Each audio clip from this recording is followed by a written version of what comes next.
स्वागत है आपका अपने यूट्यूब चैनल।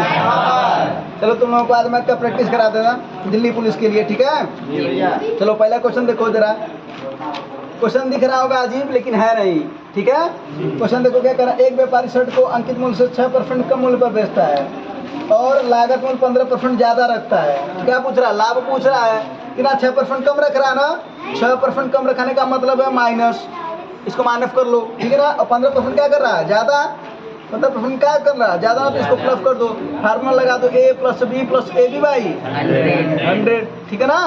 ये इक्वल हो जाएगा। तो जरा देखो क्या हो जाएगा, माइनस है, -6 + 15, -4 प्लस उड़ा क्या हो जाएगा 6 × 15 बटा 100।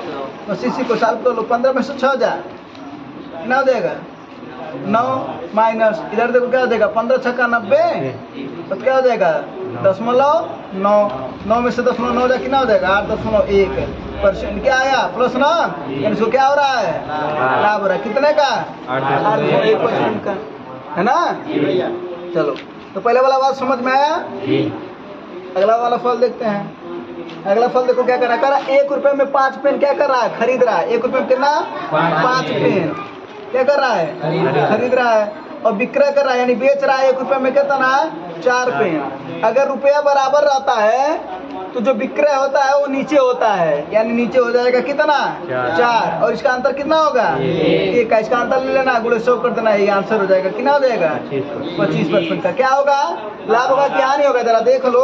1 रुपए में 5 खरीद रहा है, अब बेच कितना रहा 4 है ना, तो 1 बच जा रहा है ना। क्या होगा लाभ होगा। क्या होगा कोई दिक्कत नहीं। ये सब छोटे छोटे सवाल है, लेकिन इस तरीके के सवाल दिल्ली पुलिस में आए भी हैं, ठीक है। चलो अगला सवाल देख लेते हैं। अगला सवाल भी a + b + c 100 पर है, ठीक है। तो इस सवाल को लगाना तुम लोगों का काम है। प्रैक्टिस करके इसका आंसर सभी लोग दे देना, ठीक है। देखो क्या करा, 30% अधिक है और 10% की छूट दिया गया है। अधिक वाले को प्लस कर देना और छूट वाले को माइनस कर देना, ठीक है। आंसर आ जाएगा। चलो अगला सवाल देखा जाए। हाँ चलो अगला फल देखते हैं। हाँ अगला फल देखो, सवाल को हर तरीके से लगाओ, कॉन्सेप्ट भी सीखो, ऑप्शन से भी लगाओ। ये वाला सवाल देखो, अच्छा सवाल है। सवाल क्या है, बिना 2 किलोमीटर गति अपनी बढ़ा दे रहा है तो 4 किलोमीटर की दूरी 10 मिनट कम में तय कर रहा है। कब? जब 2 मिनट बढ़ा रहा है ना, तब ना। तो अगर कह रहा है कि बिना की गति बताओ, पहला ऑप्शन दे रखा है 7, पहला ऑप्शन क्या दे रखा है, दूसरा ऑप्शन कितना दे रखा है 5, कितना दे रखा है, तो तीसरा ऑप्शन दे रखा है 4 और अगला ऑप्शन दे रखा है 6। एक बात बताओ, ये बिना की गति है, ये क्या है बिना की। अब एक बात बताओ, अगर वो बढ़ा रहा है, यानी मूल तो यही है 7 है, जब बढ़ाता तो कितना हो जाता है 9 हो जाता है, बढ़ाता तो कितना हो जाता है 7 हो जाता है। अरे भाई 2 बढ़ा रहा है ना, बढ़ाता तो कितना हो जाता है 6 हो जाता है, बढ़ाता तो कितना हो जाता है 8 हो जाता है। ये बढ़ा हुआ वाला है ना, बात समझ रहे हो। कोई एक ऑप्शन पकड़ लो, जैसे मान लेते हैं कि हम यही वाला ऑप्शन चलो पकड़ लेते हैं, कोई एक सिंगल ऑप्शन। तो क्या करा, 4 किलोमीटर की दूरी तय करने में 10 मिनट कम लगता है ना। तो अब देखो समय बराबर क्या होता है भैया, दूरी बटा 4, दूरी बटा 4 कितना दूरी 4 किलोमीटर दे रखा ना, और 4 कितना पहले 4 गुणे 60 कर देंगे, कितना आ जाएगा 60 मिनट। इसका मतलब कितना लग रहा है इसके 60 मिनट। अगर वही 6 से जाता तब क्या हो जाता है, 4 किलोमीटर की दूरी 6 के 4 से जाता है, गुणे 60 कितना हो जाता है 10, यानी कितना 40 मिनट। अगर कहता कि 20 मिनट, देखो 60 मिनट पहले लगा, फिर 20 मिनट, अगर कहता 20 मिनट कम, तब तो कौन सा आंसर होता है ये वाला। अगला ऑप्शन रख के देखो, 6 और 8 वाला रख के देखो, जरा देखो कितना दूरी जाना है, कितना दूरी जाना है 4 किलोमीटर। कितना जाना है 4 किलोमीटर। 4 किलोमीटर की दूरी है, कितने 4 से जा रहे हो 6 से जाओ, गुणे 60 कर दो, 6 दाएं 60, कितना मिनट लगा इसे 40 मिनट लगा ना। फिर 4 किलोमीटर जाओ, अब किस चाल से जाओ 8 से, गुणे 60, 4 दूना 8 और 2 30, कितना मिनट लगा 30 मिनट। ये बताओ 10 मिनट कम लगा कि नहीं लगा। जब चाल उसने बढ़ाया तो 10 मिनट कम लगा ना। इसका मतलब कौन सा ऑप्शन सही है, ये वाला, यानी 6 ऑप्शन सही है। उसका मूल गति कितना है 6 है, बढ़ाया तो कितना है 8 है। क्लियर। तो ऑप्शन से भी सवाल को लगाया करो। अगला सवाल देखते हैं। अगला सवाल क्या है, करा P है और Q है। करा P Q से 30% अधिक कार्यकुशल है। किससे, Q से। इसका मतलब अगर Q 100 है तो P कितना भैया 100। 30। कह रहा पी अकेला किसी काम को 20 दिन में कर रहा है। पी कितने दिन में कर रहा है? यानी 130 वाला कितने दिन में कर रहा है? 20 दिन में। तो क्या पूछ रहा है? तो क्यों इसी काम को कितने दिन में करेगा, यानी 100 वाला कितने दिन में करेगा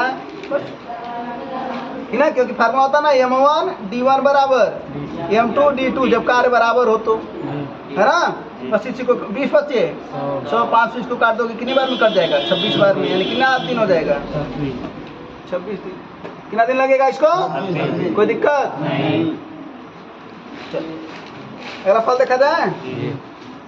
अगला फल जरा देखो करा 50 कक्षा की छात्रा कितना है, सॉरी 50 छात्रों की कक्षा में लड़कों और लड़कियों के अनुपात 2:3 है, यानी 50 कुल है, अनुपात कितना है? 2:3। हाँ, तो 2:3 है। इसका मतलब है कि जरा देखो 2 और 3 यानी 5, तो 5 बराबर 50, तो 1 बराबर 10। भाई 5 से काट दोगे तो 1 बराबर, तो कितना हो गया ये? 20, और ये कितना हो गया? 20। पहले क्या दे रखा? लड़का यानी लड़के कितने हैं?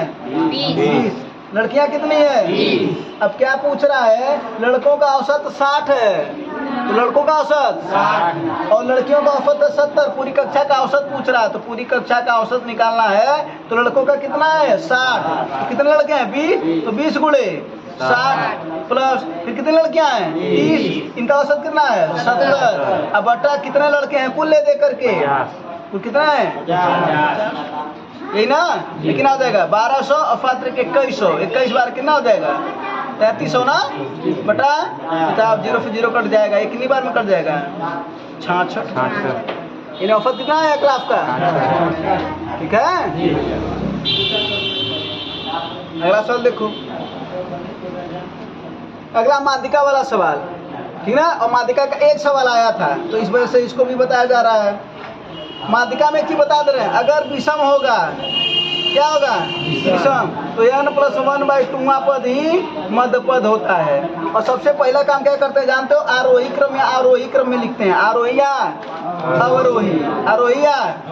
फिर दूसरा काम करते हैं पद की संख्या गिनते हैं। क्या गिनते हैं? पद की संख्या। अगर विषम हो तो ये वाला लगाते हैं, अगर सम होगा तब तो क्या होगा? आधा कर देते हैं किसको? n/2 पद आ प्लस n/2 प्लस 1वां पद। ठीक है। तो जरा देखो काउंट करो कुल कितने पद है इसमें? 3 3 6 1 7। कितने पद हैं? 7 पद है ना। तो सबसे पहले इसको आरोही अवरोही क्रम में लिख रखो। तो देखो खुदा लिख रखा है, नहीं लिखा है। देखो कितना है? पहले इसको आरोही क्रम में लिख लो। 11 हो जाएगा। फिर उसके बाद से कौन है? 23 है। फिर उसके बाद से कौन है? 25 है। फिर कौन है? 26 है। फिर उसके बाद से कौन है? 29 है। फिर 31, फिर 39। कितने पद है? 1 2 3 4 5 6 7 है ना। बस। तो सबसे पहले आरोही क्रम में लिख दिए, फिर पदों की संख्या गिन लिए। विषम है तो यही वाला फार्मूला लगा दो। तो कुल कितने हैं? 7। इनका वैल्यू कितना है? 7 7 8/2 इक्वल टू चौथा पद, यही ना। चौथा पद काउंट करो 1 2 3 और यानी आंसर कितना हो जाएगा इसका? 26। यही ना। अगर ऐसा होता तो सम वाला फार्मूला लगा लेते, काम यही करते दोनों। तो नोट्स भी लिख लेना। चलो अगला सवाल देखते हैं। अगला सवाल देखो क्या करा। ये सवाल देखो फंसाने वाला सवाल है। सीधा सीधा बात क्या है? क्या पूछ रहा? औसत चाल। चाल बराबर क्या होता है? कुल दूरी बटा कुल समय। दूरी कुल कितनी है? कह रहा 72 मीटर लंबा तालाब है। वो तैर भी जा, यानी यहाँ से लेकर के यहाँ तक है 72 मीटर। अगर यहाँ से जा रहा 72 और आएगा तो फिर आएगा 72 ना। तो हो कितना आ जाएगा? 144। यानी कुल दूरी कितनी मिल गई? 144। बाद में कह भी रहा है कि 144 मीटर की दूरी कितने देर में तय करना है? 1 मिनट में। तो बटे 60 कर दो। यही ना। यही किस में आ जाएगा? मीटर प्रति सेकेंड में। और अगर किलोमीटर प्रति घंटा में चेंज करना होगा तो 18/5 कर दो। इसको सॉल्व करो कितना हो जाएगा? 12 बर 44 12 25 60 यानी कितना हो जाएगा? 12/5। तो 12/5 को क्या लिख सकते हो? 5 दूना 10 10.5 के 20 मीटर प्रति सेकेंड। है ना। चलो अगला फल देखते हैं। अगला फल देखो क्या करा। त्रिभुज के कोणों का अनुपात रखा 1:4:7। तुम्हें पता है तीनों कोणों का अंतःयोग कितना होता है? कितना होता है? 180 डिग्री। होता है ना। तो इसमें एक बात बता दे रहा है, इस सवाल में तुम्हें कोण निकालने की जरूरत नहीं है, क्योंकि साफ साफ कह रहा है। देखो एक है 4 और एक है क्या है 7 है। तो क्या बोल रहा है वो, सबसे बड़े कोण और सबसे छोटे कोण का अनुपात बताओ। तो सबसे बड़ा का क्या है और सबसे छोटा कौन, जरूरत है इसको कोण निकालने की, डायरेक्ट ये आंसर बता दो। लेकिन हम देखते हैं कि फिर भी तुम लोग क्या करते हो, इसका कोण निकालते हो। 7 4 11 1 12 12 1 से बराबर 180, फिर x की वैल्यू ज्ञात करते हो, फिर अलग अलग ज्ञात करते हो, तब जाकर के फिर रेशियो ज्ञात करते हो। कोई मतलब है हाँ? पूछता है बड़ा और छोटे का योग बीच वाले के किसके बराबर हुआ, तो 7 1 8 8/4, तब कितना हो जाता है 2:1 होता ना। सवाल कुछ भी पूछ सकता है। क्लियर। चलो अगला फल देखो करा, एक त्रिभुज का परिमाप दे रखा है और अंतःवृत्त की त्रिज्या पूछ रहा है। अरे सॉरी, अंतःवृत्त का त्रिज्या दे रखा है और क्षेत्रफल पूछ रहा है। इसका मतलब देखो, एक त्रिभुज है, अंतःवृत्त की त्रिज्या का मतलब इसी की वैल्यू पूछ रहा है। ठीक है, इसी की वैल्यू पूछ रहा है। अब यहाँ पर देखो फार्मूला क्या होता है, आर बराबर होता है डेल्टा बटे यस। आर बराबर आर क्या होता है, अंतःवृत्त त्रिज्या। आर बराबर अगर यही परिवृत्त होता तब जानते क्या होता, आर बराबर ABC/4 डेल्टा हो जाता है। ठीक है, और ABC क्या है, त्रिभुज की भुजाएं। देखो ये त्रिभुज की भुजाएं तो है हाँ, ये यहाँ पर टच करते हुए जा रहा है। ठीक है, और यहाँ पर 4 डेल्टा क्या है, त्रिभुज का क्षेत्रफल है। त्रिभुज का ABC क्या उसकी भुजाएं। यहाँ पर आर क्या है, बड़ा आर कर लेते हैं, परिवृत्त की त्रिज्या है। यहाँ पर आर क्या है, अंतःवृत्त की त्रिज्या। डेल्टा क्या है, त्रिभुज का क्षेत्रफल है। यस क्या है, अर्ध परिमाप क्या है। अब देखो इस सवाल में क्या दे रखा है, यहाँ पर देख रखा परिमाप, तो परिमाप है 28, परिमाप है 28, तो अर्ध परिमाप कितना हो जाएगा, कितना हो जाएगा अर्ध परिमाप 14 हो जाएगा। परिमाप अगर 28 है तो अर्ध परिमाप कितना हो जाएगा 14 हो जाएगा। अब क्या पूछ रहा है, क्षेत्रफल बताओ। तो क्षेत्रफल बराबर क्या हो जाएगा, यहाँ से आर गुणे यस ना। आर का वैल्यू देखो कितना दे रखा है 3.5 और यस का वैल्यू कितना आया है, अर्ध परिमाप कितना आया है, और पूर्ण रूप से परिमाप दे रखा था।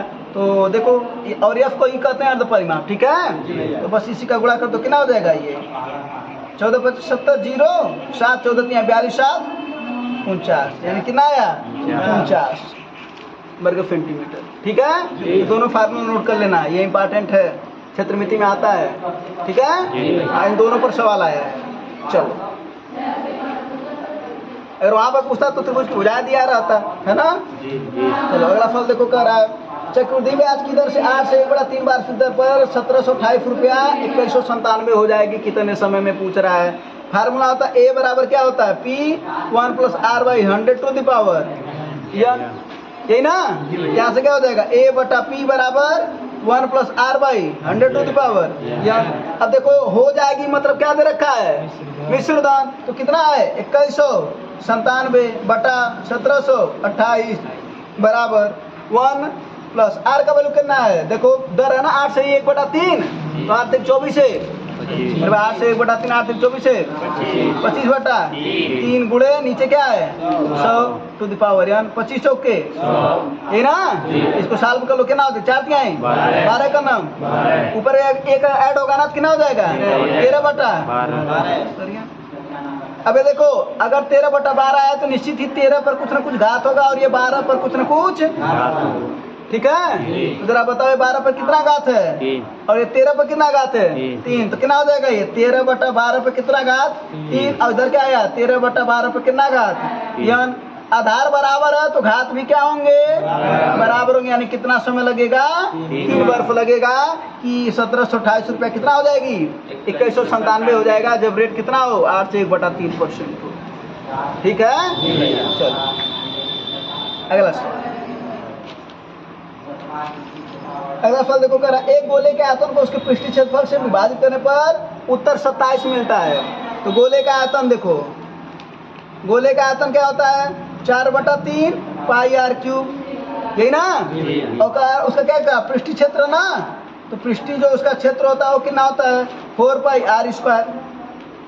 कर इसी को भाग देने पर कितना मिला हमको 27। बस देखो 4 से 4 कट गया, पाई से पाई कट गया, r² फिर कट गया, क्या बचा ऊपर 8, नीचे क्या बचा 3 बराबर 27 से उधर गुणा करेगा तो r बराबर कितना हो जाएगा 81 सेंटीमीटर। बस कोई दिक्कत, फार्मूला भी नोट कर लेना, अगर उसी को भाग देने पर 27 मिला था, हमने कर दिया। बोलो हाँ चलो और देखते हैं और कोई सवाल है। हाँ एक और सवाल है, देखो मेरा एक दुकानदार खरीदने और बेचने में धोखा दे रहा है। अगर कभी भी खरीदने और बेचने में धोखा देगा तो जो तुम्हारा कॉन्सेप्ट चलता है वो यही चलता है, a + b + ab / 100।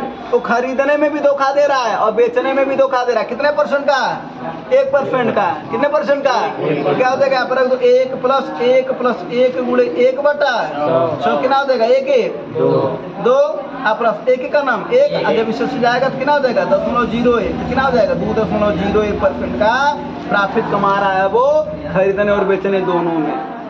कौन? दुकानदार। ठीक है चलो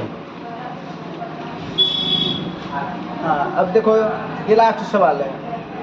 वे लास्ट सवाल है, देखो जरा क्या कर रहा है। मेरा दो संख्याओं का लघुत्तम 120 है और उनके वर्गों का योग 189 है। दो संख्या मान लेते x और y है, इनका लघुत्तम कितना है 120 है, यानी x × y बराबर कितना 120। समीकरण नंबर 1। अरे इनके वर्गों का कितना है, वर्गों का मतलब x का वर्ग x², y का वर्ग y², इनका योग कर दिए, कितना कर रहा है 289 है। समीकरण नंबर 2। पूछ रहा संख्याओं का योग बताओ कितना होगा, यानी क्या पूछ रहा है x + y। तो x + y का होल स्क्वायर बराबर क्या होता है भैया x² + 2xy। तो इसका वैल्यू कितना दे रखा है 289 प्लस xy का वैल्यू कितना है 120, कितना हो जाएगा 240। ऐड कर तो कितना हो जाएगा ये 9 8 4 12 2 2 4 1 5, यानी x + y का होल स्क्वायर कितना आया 529। तो x + y कितना हो जाएगा 529 करनी हो जाएगा ना। अब 529 क्या होता है, किसका वर्ग होता है 23 का, यानी योग कितना आया ये पूछ रहा था। ठीक है तो दोनों का कितना आया 23। और अंत में प्रैक्टिस करके बताना कि कितना क्वेश्चन सही हुआ है। धन्यवाद।